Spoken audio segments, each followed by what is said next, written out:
Mega love shoutout sa inyong lahat. Ayan, so pasensya na kayo kasi sobrang tagal na. Medyo ilang weeks na, siguro isang buwan na nga na wala tayong video. Dahil po sobrang busy ako ngayon. Ang trabaho ko po ngayon ay pang 3 tao. Ayan, so kaya pa naman, so laban lang. Tingnan nyo ang mata ko, hindi na nga magpantay dahil nga sa stress kasi nga sa computer. Ang dami kong ginagawa, basta marami akong ginagawa. Anyway, may surprise ako sa inyo, sa mga nagme-message sa akin, sa lahat ng mga kababayan natin na gustong pumunta dito sa Romania. Mayroon pa akong good news sa inyo. Ayan, so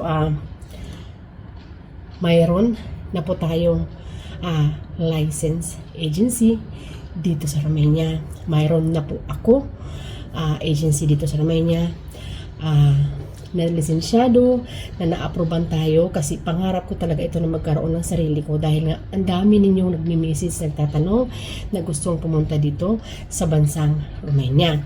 So ayan, meron na po tayong agency. Maraming salamat, Panginoon. Talagang grinant niya yung aking request. Ayan. So sa mga gustong pumunta dito, mag-PM lamang po kayo sa akin. Alam nyo naman yung aking FB page. Ayan. So, ayan. Sa mga gustong mag-apply. Pero, ang ipinapakiusap po lamang sa inyo, yung pagpunta po natin dito sa Romania, wag po natin gawing stepping stone para makapunta tayo sa ibang Europe country.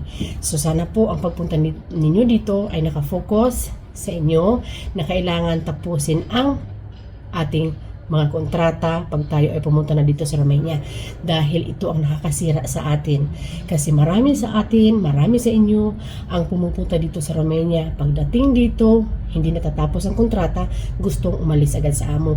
Nasisira tayo, dito tayo nasisira dahil nga ang mga employer malaki ang ginagastos para kunin tayo dyan sa Pilipinas. So inuulit ko, pag kayo ay mag-a-apply papunta dito sa Romania, siguraduhin lamang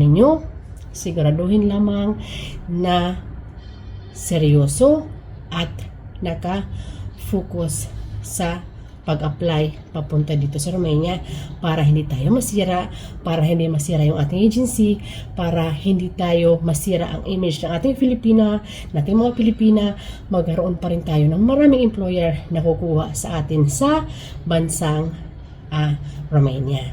So inuulit ko, mayroon na po tayong agency dito, Samar Recruitment Agency Sireli. Bye!